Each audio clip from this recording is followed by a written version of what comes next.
Hello, good morning, afternoon, and evening, everyone. Welcome to the second webinar on the guide to the ISO technical specification 19870 that was launched in 2023, or ISO TS 19870 for short. It's a pleasure to have you all here with us today. To the people that joined us in the first session, welcome back. And to the people that are just joining us for the first time, nice to meet you. My name is Gabriel Lazari. I'm an international consultant at UNIDO. I'm also the executive superintendent at the Brazilian Hydrogen Association, and I was the project leader for the ISO TS 19870 during its developments in 2023. So just like in the first session, we'll be presenting something very important for the hydrogen sector, that is the guide on the ISO TS 19870 and the methodology itself. For the second session, we will check some more information on the standards for the hydrogen technologies, the context of the hydrogen economy, and again, present the guide to the ISO TS 19870. Okay, so let's walk through today's agenda. We'll start with welcome remarks by Ms. Petra Schweger, Chief of Climate and Technology Partnerships Division at UNIDO, and Ms. Maria Sandequist, Strategic Partnership Manager at ISO. Then we will go into the presentation on the guide on ISO TS 19870 by myself. And after that, Mr. Andrei Chivlev will present the next steps in the ISO Technical Committee 197, Subcommittee 1, and how it will bridge the gap between the 19870 family of standards and the theme of certification. In the end, if we still have some time, which we should do, everyone is invited to join us for the Q&A session and to ask questions for all our panelists using this Q&A tool in your Teams interface. So to start our webinar, I'd like to invite to the floor Ms. Petra Schweger. Ms. Petra, the floor is yours. Thank you very much, Gabriel, and thank you for the good introduction. A warm welcome to the seminar, and my thanks, of course, go to our partner from ISO that we're doing this together. It's always a pleasure to work together. UNIDO and ISO have a long-standing cooperation on making standards a reality, no? Where we come in and supporting the application of the standards and trying to our best to disseminate this. Let me start by just outlining a few points on our program. In my division, we have the Global Program for Hydrogen in Industry, where we work very closely with developing and transition economies to enable the local uptake and production of hydrogen. And so a central point in our work are hydrogen clusters in industry, where we apply where the hydrogen is produced and applied in the country, so to have additional value added in the producing countries. And the second pillar of our work is to work on the International Hydrogen Trade Forum, where we are the secretariat. There are 18 countries involved. On one side, you have the producing countries. On the other side, the importing countries.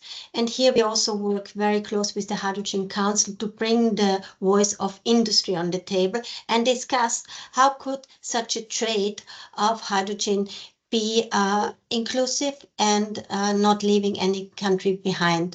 So these are the two pillars.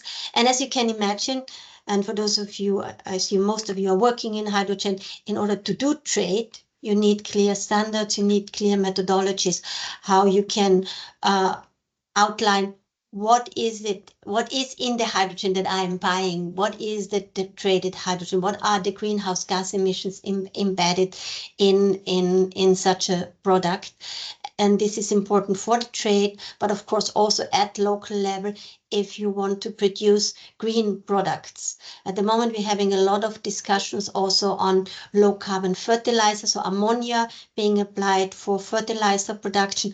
How do you measure this? So if we don't have clear standards, it will be impossible to have a fair and inclusive trade. So this cooperation with ISO is extremely close to our heart. And I'm very happy that you're joining us today in this call. Thank you. Maria, back to you. Thank you. Thank you very much, Petra. Good day, everyone. And first, let me echo Petra and express my sincere gratitude to UNIDO, not only for organizing this seminar, but also for the very productive and enduring cooperation between ISO and UNIDO over the years in hydrogen and other subjects.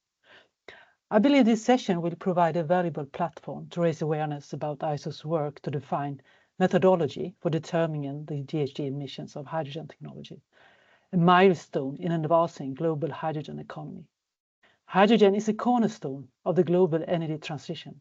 It holds tremendous potential to decarbonize industry, enable clean energy system, and drive sustainability.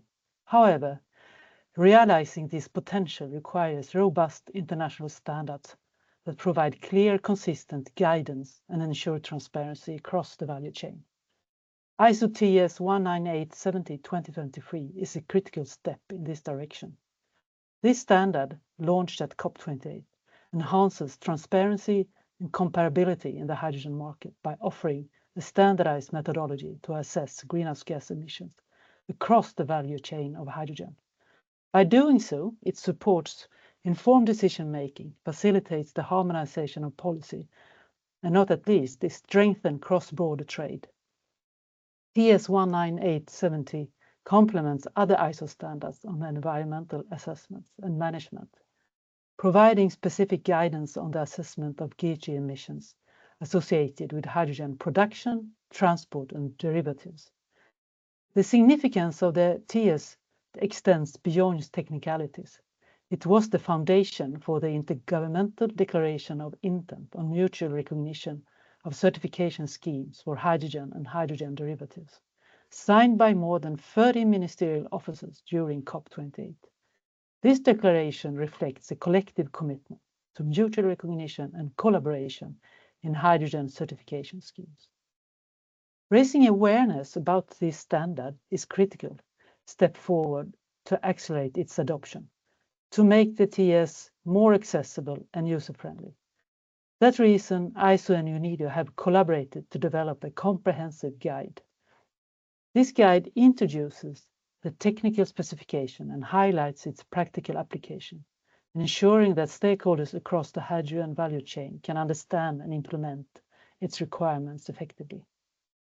The collaboration between ISO and UNIDO, as I mentioned, also extends to capacity building initiatives, empowering developing countries to participate actively in the hydrogen economy. These programs ensure that no country is left behind in this transformative journey, and that the standards development process remains inclusive and represents all voices. Looking ahead, we are building on the foundation laid by ISO TS 19870/2023. Since COP28, work has begun to revise this technical specification into a comprehensive international standard, which will cover additional aspects of the hydrogen value chain, including transport, production, liquid hydrogen, and the conversion of hydrogen to ammonia. This evolution will further solidify the role of standards in the global hydrogen transition. In conclusion, I would like to reiterate my gratitude to UNIDO for their indispensable contribution to this work. Together, we are raising awareness, fostering collaboration, and enabling transparent and inclusive hydrogen market. Let us continue to build on this momentum and ensure that hydrogen powers a sustainable future for industry and economies worldwide. At last, thank you everyone for joining us today. Once again, thank you to UNIDO for arranging this seminar. Thank you. Over back to you, Gabriel, I think. Thank you very much, Ms. Schrager and Ms. Sandikvist.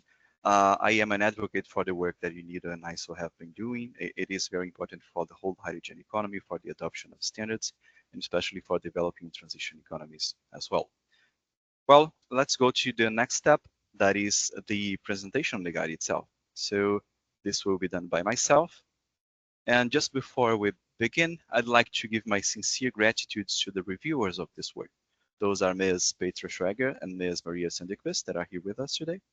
Mr. Lohan Antony, who is the Executive Director at IPG and convener of ISO TC 197 Subcommittee 1, Workgroup 1. Mr. Andrei Chuvilev, that is also here with us today. Mr. Maximilian Kuhn, Advisor at Hydrogen Europe. Mr. M. Gadel Gowani, Senior Scientist at Argonne National Laboratory. And Ms. Emily Jednak, Senior Technical Analyst at Coloma. Okay, so just to bring some contextualization for this work and why this is so important. Well, climate change is probably one of the biggest challenges for the 21st century. This is not a problem of the future anymore. This is not something that we see on the TVs anymore. This is something that we feel on our skin every day. And hydrogen may not be the only solution, but it most likely is one of the most prominent solutions to solve this matter. That's because hydrogen has its potential to deep decarbonize many industries as well as develop economies. And producing and consuming hydrogen is not something new. The world already does produce and consume a lot of hydrogen. In 2023, it was about 97 million tons of hydrogen produced per year. But the issue is that less than 1% of all this hydrogen produced and consumed was in fact low emission hydrogen. That is hydrogen produced with low greenhouse gas emissions. And in order to reach the net zero scenario in 2050 by the IEA, we have to reach 6 to 7 kilograms of CO2 equivalent per kilogram of hydrogen produced in 2030. So that means that for each kilogram of hydrogen produced, we can only emit about 6 to 7 kilograms of CO2 equivalent in 2030. That is down from 12 to 13 kilograms of CO2 equivalent per kilogram of hydrogen that was emitted in 2021. So that's a huge way. We have to decrease to about half the emissions in 2021, in 2030, and we have to keep working to reduce those emissions to less than 1 kilogram of CO2 equivalent per kilogram of hydrogen in 2050. And what I want to highlight over here is this chart on the right that shows many potential sources for producing hydrogen in the y-axis and those technologies, and the emission associated, the typical emissions associated with those technology sources in the x-axis. So what I wanted to show here is that low emission hydrogen, that is hydrogen produced with low greenhouse gas emissions, can be produced with all potential sources and technologies. Of course, if you produce hydrogen like hydrogen was produced 100 years ago, you have emissions compatible with 100 years ago. But if you produce hydrogen nowadays with modern technologies, all sources are important for the energy transition. I think this is the main concept, the energy transition. And of course, considering the importance of hydrogen for the economies and for the decarbonization, the investments have seen a steep growth. So in 2020, they were about $90 billion. So the published investments up to 2030 were $90 billion in 2020, and they have grown to $680 billion in 2024. So that's a 7-time growth in just a 4-year period. And to pair with all those investments, the projection of capacity for low emission hydrogen production per year also has grown a lot. So in 2023, we saw that we were producing about 1% of 97 million. So that's about 1 million megatons of hydrogen per year. And it can grow up to 48 billion tons of hydrogen per year into 2030. So in just 6 years from 2024 to 2030, it can grow about 48 times. That's a lot of hydrogen being introduced in the low emission hydrogen being introduced in the hydrogen economy. But it raises a very important question. How can we ensure that all this hydrogen is being produced as low emission? How can we ensure a fair and consistent carbon footprint comparison across different hydrogen batches and different hydrogen derivatives? Well, if you thought about hydrogen certification, that's a very good answer.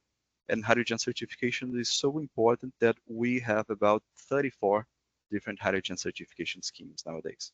So they are either differentiated by the scope, the status, the type of products, the type of country, and their purposes.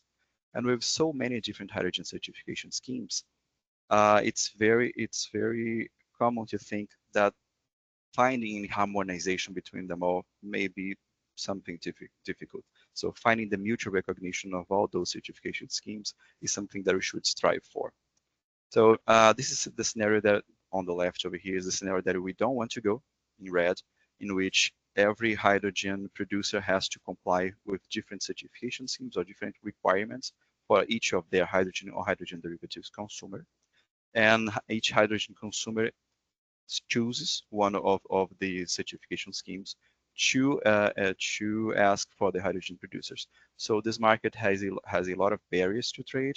There's lots of costs with audits and different certification schemes for the same product, and there are many barriers for this market to develop. What we're trying to do is have this scenario here on the right, where there is a single or a mutual recognized international accounting framework where every hydrogen producer can utilize it to assess the greenhouse gas emissions for their own product, and each hydrogen consumer know that the product that they are buying will be assessed using this methodology. So this brings a lot of trust between the producer and the consumer because they know exactly what they're getting. And it would be much better if this international accounting framework were an international standard. Why standards are important for the hydrogen supply chain? Well, they are not just important for the supply chain, they are actually very important for all technology in the market, but they might have an even more critical role for nascent markets such as the hydrogen one. So when suppliers comply with standards, they provide consumers with the assurance that their products will perform as expected and that they were evaluated following a consistent, reliable methodology. So this trust, this build of trust, is especially critical for safety in the hydrogen chain, for example, where risks must be managed to protect not only people, but also the environment. And, excuse me. Before we get into the guides, I'd like to explain a little bit about the acronyms that we use in the everyday in ISO. This is something that we were asked for. There are many different acronyms, and well, for example, ISO TC 197 Subcommittee 1. So TC means Technical Committee, and the technical committees are responsible for developing and maintaining standards on a particular subject. So the Technical Committee 197 is the Technical Committee for Hydrogen Technologies, and this number is unique to each technical committee. A technical committee may have a subcommittee, so the subcommittee focuses on a specific area of work related to this technical committee. In the case of the TC197 Subcommittee 1, it is the subcommittee for hydrogen at scale and horizontal energy systems. And every publication by ISO has their own identification number. So we'll be talking about the ISO TS 19870-2023. TS means technical specification, which is a work still under technical development, and the goal of a technical specification is to be transformed and republished as an international standard or a family of international standards, like we'll be seeing it today. Well, 19870 is the identification number for this technical specification, and the year of release is 2023. So this technical specification was released in the end of 2023.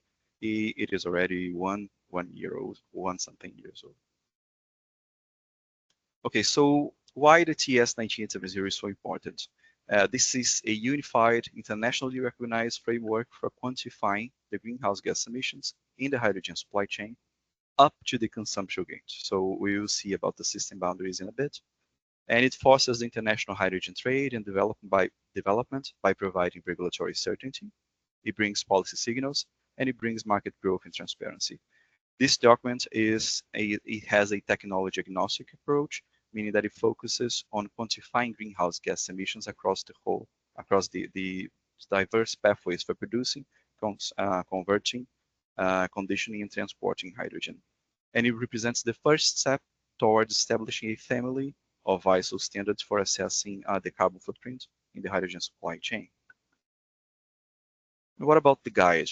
Well, this guide was developed by UNIDO in partnership with ISO, with support from IPHE, the Hydrogen Council, and Hydrogen Europe. The goal of this guide is to make this technical specification be more accessible to practitioners, industry professionals, and government stakeholders. And it complements and gives more information about the technical specification. And the best way to use this guide is to be familiar with the technical specification and then have the guide on its side and read both at the same time. The guides give more context on each of the sessions of the technical specification, and it brings the idea of the LCA and CFP phases of ISO, and it fits each one of those sections from the technical specification in those phases. So getting into the guide, well, the first part of the guide is explaining the structure of the technical specification. So it's composed of a main body with general guidelines to assess the carbon footprint of hydrogen, and those are applicable to all the different pathways.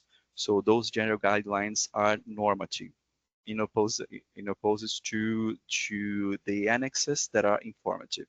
And right here, I think it's important to make a distinction between what is normative and what is informative in the ISO context.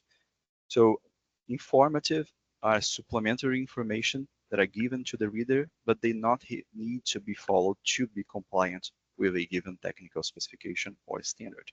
Whereas normative are information that has to be followed to be compliant with given technical specification.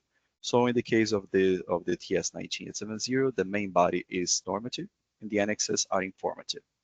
And the annexes, they bring guidelines for different hydrogen production, conditioning, and conversion pathways. So another important topic is to make a distinction between conditioning and conversion. While conditioning is changing the physical properties of hydrogen, so for example, pressurizing this hydrogen, that would be a kind of conditioning. And conversion would be changing the molecule of hydrogen into a hydrogen derivative. So for example, this is the main difference. Well, the methodology has annexes for hydrogen production in electrolysis, steam methane reforming with carbon capture and storage, chlor-alkali co-production, steam cracking co-production, co-gasification with carbon capture and storage, biomass waste as feedstock for processes, and autothermal reforming with carbon capture and storage. And for conditioning, it has an annex on liquid hydrogen. For conversion, ammonia as a hydrogen carrier, and liquid organic hydrogen carriers. Okay, so entering into the guide itself, I think that the best way to start this is to make a distinction between what is life cycle assessment and what is carbon footprint of a product. Well, life cycle assessment is a way to evaluate the environmental impacts for a given product through its whole life cycle. So those environmental impacts may be the water consumption, the resource depletion, the ozone depletion, particulate matter emission, climate change, and so on, etc., etc. And the carbon footprint of a product is a specific case of life cycle assessment when the environmental impact chosen is the climate change. So the carbon footprint of a product deals with the greenhouse gas emissions through the whole life cycle of a product. And well, life cycle assessments in the carbon footprint, they may be partial, meaning that they not encompass the whole life cycle of a product, but a segment of the life cycle of a product. And this is the case for the ISO TS 19870. The system boundaries for this study on the carbon footprint of a product, that in this case is the hydrogen, it starts at the raw material extraction and goes up to the gate of consumption. So it does not encompass the part of using this hydrogen or the part of recycling the equipment, but from the raw material extraction through the production, conditioning, conversion, and transport of this hydrogen up to the consumption gate. Okay, so those are the four phases of ISO LCA and CFP, for extent. And the first phase is the goal and scope definition. This is where we lay the groundwork for all the study that will be made.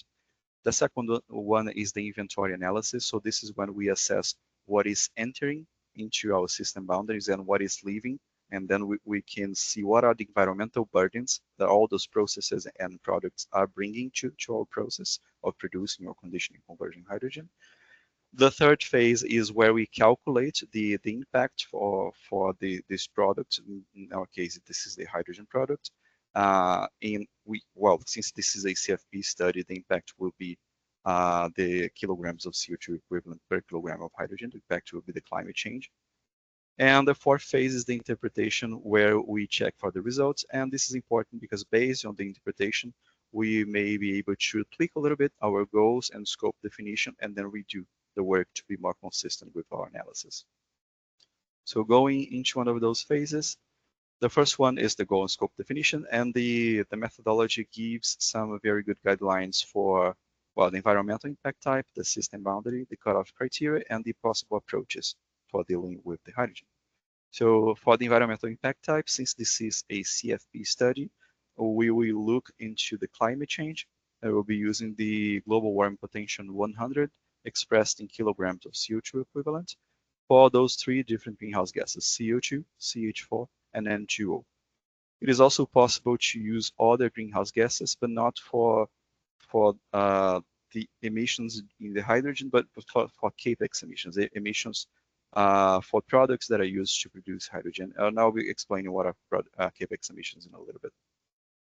So the system boundary, as I explained, is from the raw material extraction up to the consumption gate, but this is a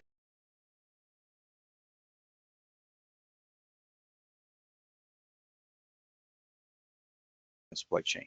So for example, I can imagine there is a delivery gate right after my hydrogen production, and I can use this methodology to assess the greenhouse gases in the hydrogen production, in the extraction of the raw material, and in the hydrogen process up to this delivery gate that I put right after the production.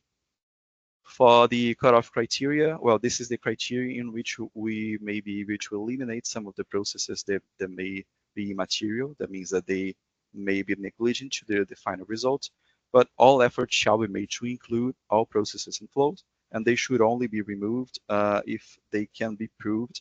They can be proven as immaterial by a sensitivity analysis.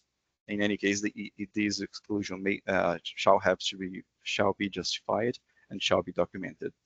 And right here, it's important to talk about CAPEX emissions. So CAPEX emissions are emissions associated with the production of the equipment that is used to produce hydrogen. So for example, the emissions associated with the production of the electrolyzer that will be used to produce hydrogen. So the methodology says that CAPEX emissions shall be reported, but they are not included in the final number for the emissions for this hydrogen production in this case. So the goal in reporting those CAPEX emissions is to always monitor those CAPEX emissions and make sure that they are lowering. And regarding the approach, the methodology allows for both attributional and consequential approaches. So the attribution approach is a snapshot of the environmental impact that is occurring strictly inside the system boundaries that we predefined. So for example, we can allocate the sum of upstream emissions of all inputs and outputs in the hydrogen producing process to the hydrogen product. So this is what is going in and what is going out, and then we can allocate all those emissions to the hydrogen product without changing the system boundary. Whereas the consequential approach, it is an approach much more based on the impact that the hydrogen supply chain may have in other products or product systems that are associated with this hydrogen supply chain. For example, producing hydrogen from municipal solid waste in comparison with this municipal solid waste being left to decay in landfills. By using this to produce hydrogen, the consequences of using this to producing hydrogen is that those emissions that would happen if it would decay are being avoided. So this is something that we can plug into our system boundary. We can expand our initial system boundary to encompass this step as well, and assess the consequences of producing hydrogen this way. Okay, so after the first phase, we reach the second one, that is the life cycle inventory analysis. This is where we look at everything that is entering our system boundary and leaving, and then we can quantify the environmental impacts for each of those products and processes. So the methodology gives guidelines for energy, feedstock, and transport service treatments, for the carbon capture process emissions, and for the allocation of all those emissions to the different co-products. In the case of treatment of electricity, for example, it can be either produced on site or supplied from the grid. So if the electricity is produced on site, that means that you're not drawing this electricity from the grid, you're producing this electricity yourself. So all the emissions associated with the upstream of this electricity, for example, the upstream emissions of this truck that is bringing fuel to a electricity generation, this has to be accounted, and of course, the direct emissions associated with the production of electricity shall be accounted as well. So this is in the case of the electricity that is being produced on site. When electricity is supplied from the grid, then it depends on the approach, or the approach that was defined in the scope in the first phase. If we are in the attribution approach, we can follow either the location-based method or the market-based method. So in the location-based method, we can use someone said that the slides stopped showing. Let me know if you're still seeing the slides. So in the location-based method, we can use the emission factor for the electricity from the grid in the region from where this electricity is being drawn. And in the market-based method, each batch or each amount of electricity that is being bought shall have a contractual instrument associated with it. So, for example, the renewable energy certificates or the guarantees of origins. So those are the two possible ways to account for the emissions in the electricity using the attribution approach. Using the consequential approach, it can be either the weighted emission of processes that are expected to change in related to this change in demand for electricity. And I can give you a very good example. Imagine you're producing hydrogen in a place where you know what are the shares of each technology for producing this electricity from the grid. And imagine that by drawing this electricity from the grid, you can anticipate that there will be a change, for example, in the thermoelectric power. So the thermal power will have to be activated to produce more electricity. So this will be the emission factor for the electricity you'll be using in the consequential approach in this case. Or it can be an emission factor for one specific supplier under contractual agreement in excess to what they deliver to the generic market. And regarding the treatment of steam and natural gas, they are both treated very similar in the methodology. They both may be supplied either as energy or feedstocks. The emission associated with the production and supply chain, or like the upstream emissions for the steam and natural gas, they have to be allocated to the different co-products. But steam can be one of the co-products as well. So this share of steam that is a co-product, we receive some of the allocation for all the emissions that are entering the system. And in the case of natural gas, the methodology brings some very important guidance how to assess this emission factor, especially due to the upstream methane emissions. And it is done based on the granularity of the available data. So there are three different possibilities to assess this emission factor to what emission factor of natural gas you'll be using, and based on the granularity and the availability of data in your study. And for the treatment of emissions in the transport services, all the transport services shall be accounted for, including the freight, the transport of hydrogen inside the hub, the leakages or the fuel used to move this hydrogen or hydrogen batch inside your hub. So the methodology also brings a very detailed section on how to account for all those transport services in the hydrogen supply chain. So in regards to the carbon capture process emissions, while emissions arising from the use of fuel and electricity to capture this carbon shall be accounted for and shall be allocated to the different products. And in the case of carbon capture and utilization, there are two possible ways. If we are in the attribution approach, this utilization of the carbon is outside of the initial system boundary of the system, so it's not accounted for. But if we are in the consequential approach, then this initial system boundary can be expanded to include this process in which the CO2 is being used, and then it can be allocated to the different co-products. That's hydrogen as well. And for the emission allocation, I think this is one of the most important topics and one of the most deep topics. So the methodology gives guidelines on how to allocate based on the approach that we are, either the attribution and consequential, and the relationship between the different co-products. So either if they can be produced individually or if they have to be produced jointly. And there is a very detailed decision tree based on all those aspects for assessing two different co-products. Okay, so then we go to the third and almost the final step. After we have all those information of all those environmental impacts that are entering and leaving our system, the next step is to effectively calculate the kilogram per CO2 equivalent per kilogram of hydrogen. And we do so by using this equation. So this is based on the global warming potential for the different greenhouse gases defined in this scope. And after we calculate this for each one of those subsections, so for hydrogen production, hydrogen conditioning, and hydrogen transport, we can sum all of that and have the total emission inventory for the hydrogen in the supply chain, the specific supply chain. And then what is left is the fourth phase, that are the interpretation guidelines, in which we analyze the results of the CFP study, and we try to identify issues and draw conclusions.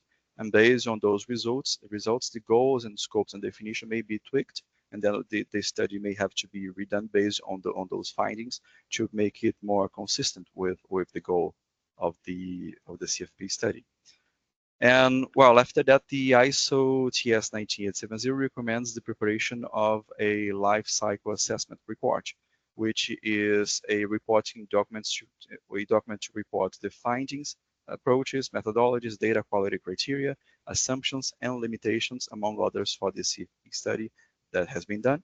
And then it indicates the possibility of performing a critical review of the CFP study.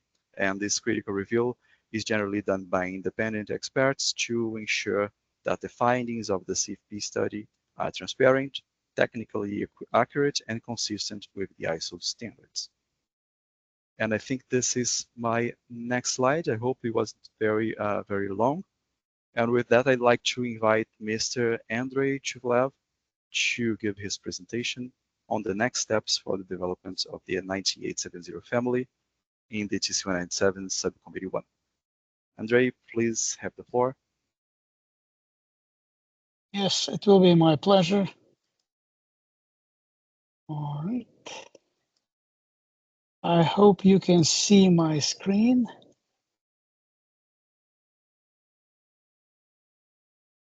Let me go into the presenter's mode. Fantastic.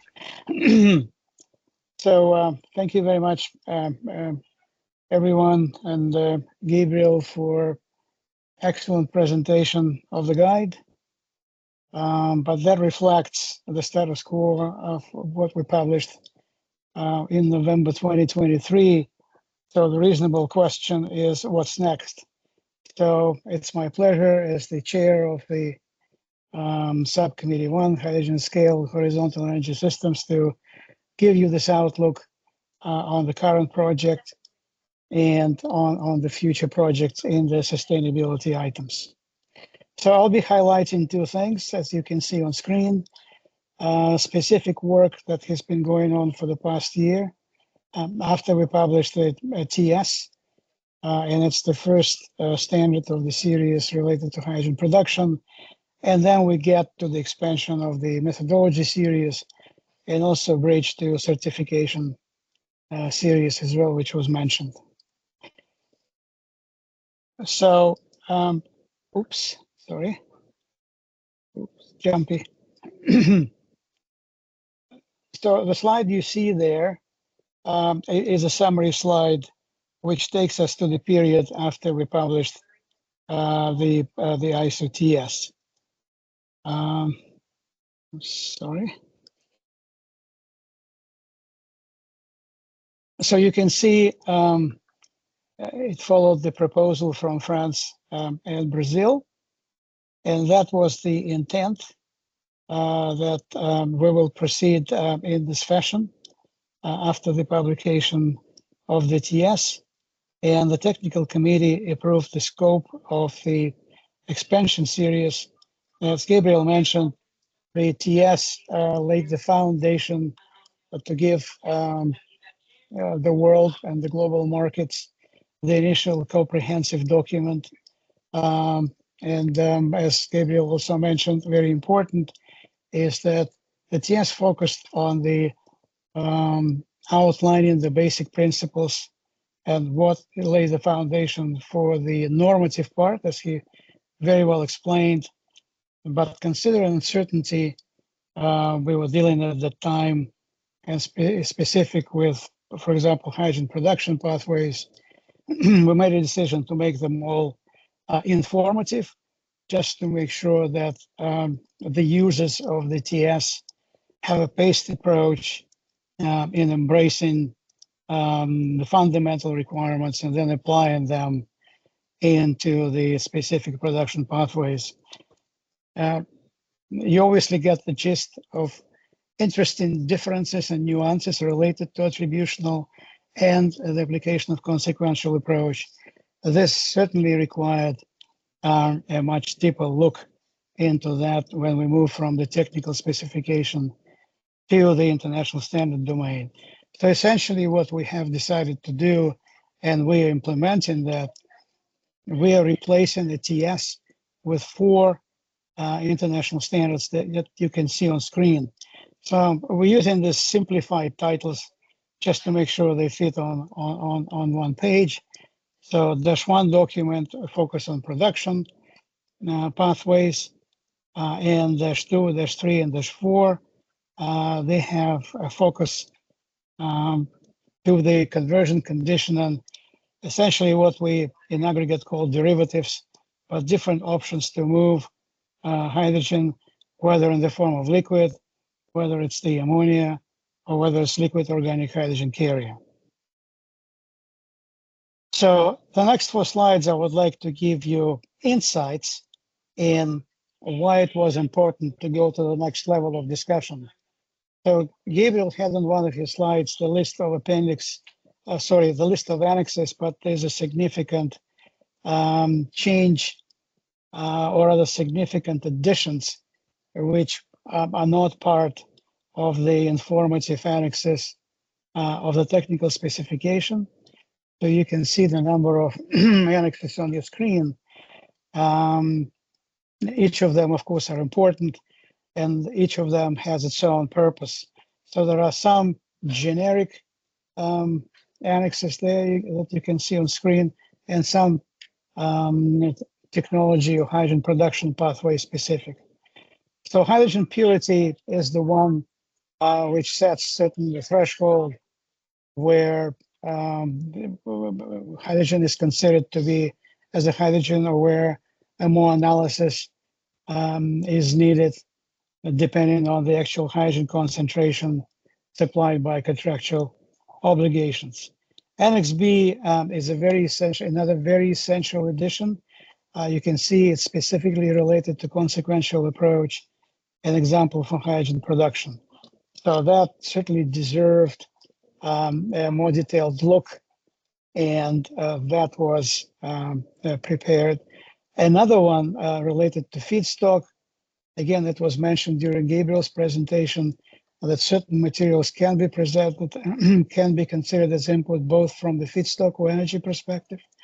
And again, that required further clarification.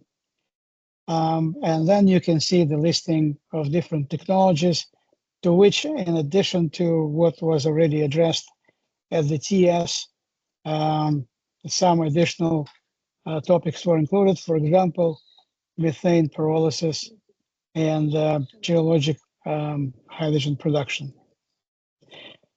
So that became what you see on screen is essential factor that influenced how the first standard in the series 19870-1 was prepared.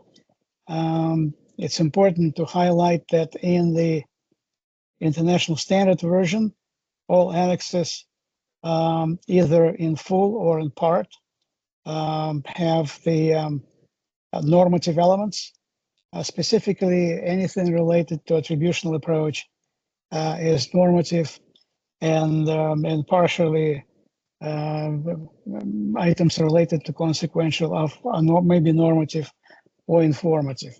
But essentially, the idea was to communicate to the user or the LCA practitioner and give as much guidance how to apply the methodology in more complex settings.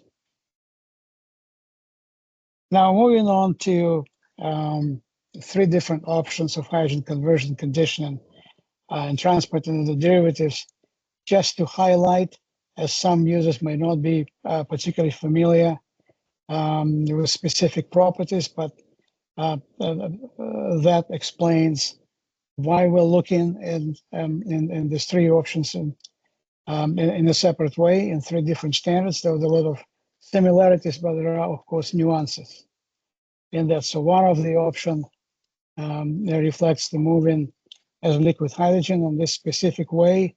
It uses the example developed in Japan of using the liquid hydrogen carriers for maritime transport. And you can see the elements of the supply chain and pieces of equipment that are considered as part of the greenhouse gas footprint assessment. The second option, which is the part 3 document related to ammonia production, this is just a snapshot to illustrate the motivation and kind of provide the market relevance, why this is important. Those numbers are very much impressive, and they're mostly focusing on low emission ammonia and highlight the importance of having a standard that can look into ammonia as a hydrogen carrier. And some point, even ammonia becomes a product between two economic operators or between two delivery gates, which then be transformed back to hydrogen for the consumption gate. And finally, some information about liquid organic hydrogen carriers, which is a popular way, or one of the feasible way of moving hydrogen. Is just to highlight you the difference from the physical properties perspective and chemical properties perspective what LOHC is, liquid organic hydrogen carrier, and how it works.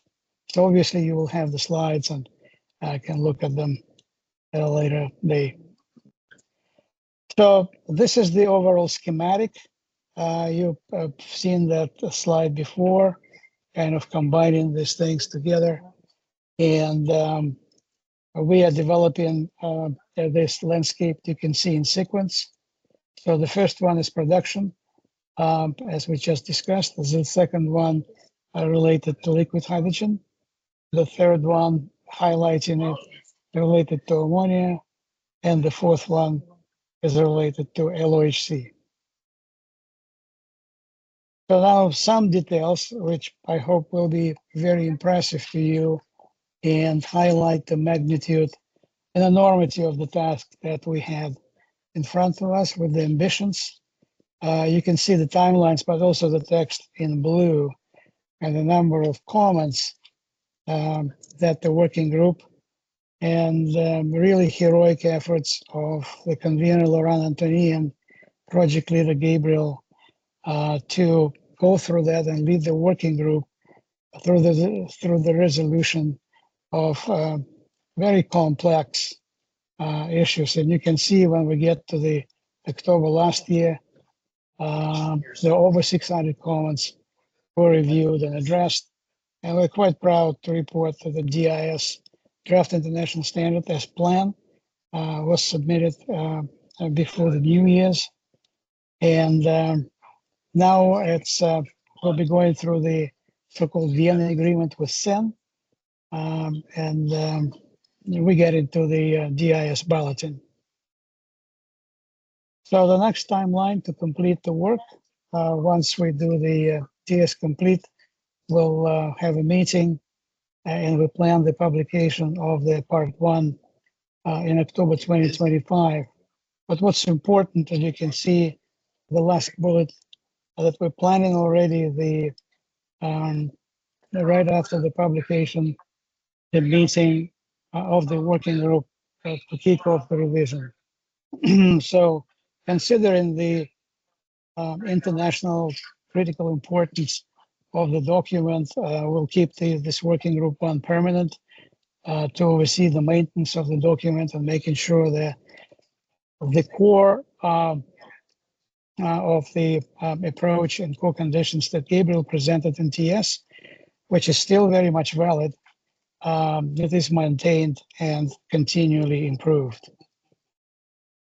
Now, getting into the 3 standards that we are going to work with imminently on the liquid hydrogen, ammonia, and LOHC. So the ballots were launched before the plenary. So all 3 working groups intend to start before the end of the first quarter. And the ambition is that All three standards will be published by December 2026. It is ambitious. At the same time, it's very realistic considering the work that has been done on the TS and specifically the work that has been done on part one of hydrogen production pathways. And that's what we strategically planned, is that we said all hands on board for development of part one, making sure that there's a consensus across the board. And then we carry the core technical requirements into this three standards, and they are very much consistent and harmonized. And you can see all three standards has the same basic structure, which is pretty transparent. And they best, again, to reiterate foundationally on the core approaches laid out in TS and more solidified in part one document. So the same basic structure, which makes it very convenient for the user. There will be annexes that maybe that will be different, of course, because we're dealing with three different derivatives, but essentially should be very transparent and easy to use. So this is my final slide. It's the bridging it to the next level, so to speak. Gabriel already mentioned the word certification there, and that's again strategically planned this way, that we address the methodology first, and once it is mature or maturing, we get into the domain of the hydrogen certification. And terminology is absolutely critical. And if you notice the presentation on the guide, there were different kind of labels, if we will, or definitions were used. We use the word low emission, low carbon, renewable. There's also clean. You heard all this before, and it's really time to sort this out, making sure we speak the same language. The significant foundation that has been laid, we mentioned the mutual recognition, of course, which is important. And you can appreciate if we don't speak the same language, it will be impossible to get the mutual recognition eventually. And the work that has been laid down before by PHE, by IEA, certification, R&D. There's also 101 paper for which UNIDO and a breakthrough agenda participated, and well as the other documents.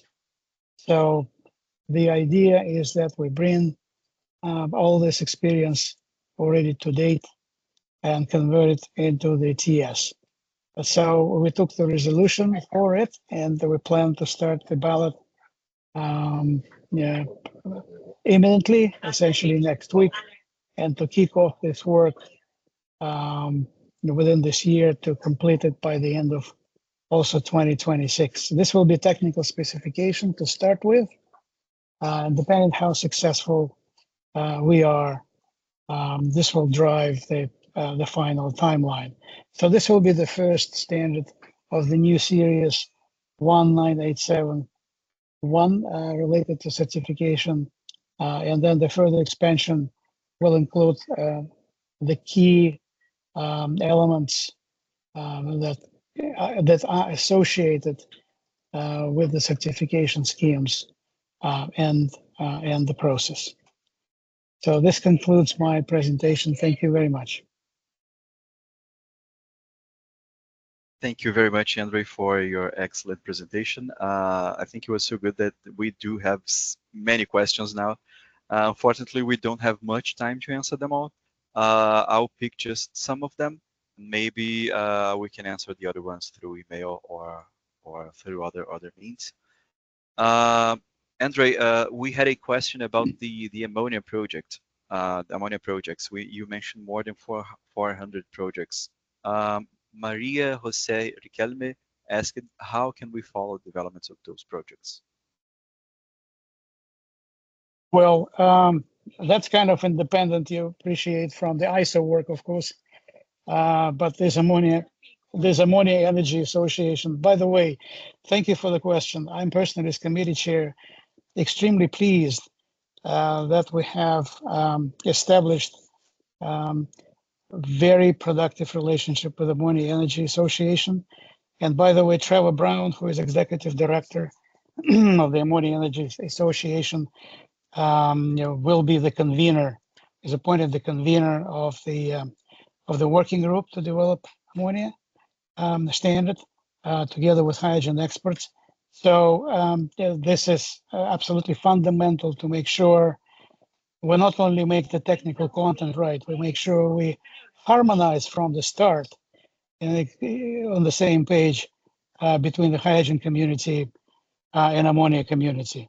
So there's a wealth of information for Ammonia Energy Association. I believe it's all open. You just Google it, and they published regular newsletters. It's pretty impressive on the state of the art of the ammonia carriers. One of the advantages, of course, that ammonia brings into the picture is that ammonia can use LPG and LNG carriers. So that opens up the fleet of carrying it significantly, depending on various sizes. But that's, again, repeat the source.